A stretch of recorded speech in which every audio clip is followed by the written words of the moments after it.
Good afternoon, everyone. This is Oscar, and he's going to be helping me out today talking to you. So I met up with a client this morning, and she'd had a couple of questions about her camera. She is trying to learn how to take photos, and she's just beginning, and she was confused about how her camera is set and why her photos were coming out dark and blurry.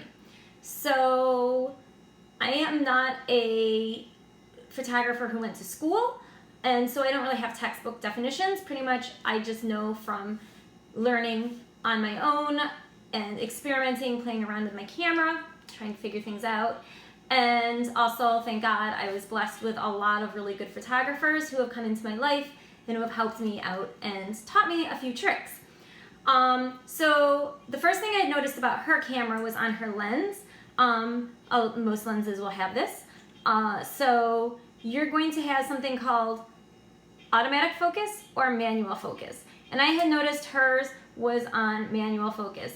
And if you're used to just being able to pick up your camera like you would with your cell phone, or even just a point and shoot camera where automatically the lens focuses everything just like that, you don't have to think about it, then you would not think that you have to play around with the focus on your camera, so you just wouldn't know. So manual focus basically means that you would have to look through your viewfinder and manually focus it, just like it says.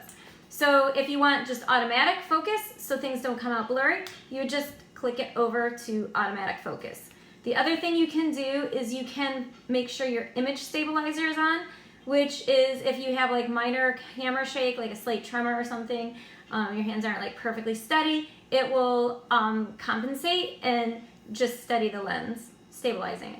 Pretty much it is what it says. So I turned her image stabilizer on for her, and that should help her clear up her blurry issues.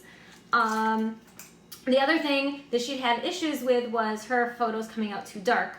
So to help her out, I tried to explain ISO, and ISO is what film used to be. So when you had a film camera and you would go buy film and you buy it at 200 speed or 800 speed or 400 speed, it is the same thing as that, only there's no film, obviously. It's all digital. So the ISO is basically how sensitive your camera is to light. So if you're outdoors, your camera is going to be very sensitive to light because it's really bright, especially on a bright sunny day. So you would want to actually lower the ISO to say 100, 200 probably at the most. But you would, different cameras are set up different ways. Mine has an ISO button on the top, and you would just hit that. Oh, maybe my battery died. I think my battery died. Yep, my battery died. Oh no, it did not die. I thought my battery was dead. It's getting low. So I would hit the button ISO, and then I have a little dial here, and if I was outside in bright light, I would dial it down to 100, or I would just keep playing around with it until it showed up at the exposure I wanted, not being too dark or not being too light. But if I'm indoors where it's dark, right, I need to make my camera have a slower shutter speed. In other words, I need to have my camera take in as much light as it can to get the object or the people that I'm trying to capture. So I would actually turn it up higher. Oops, wrong button. I'm trying to read things backwards. I'm not doing a very good job.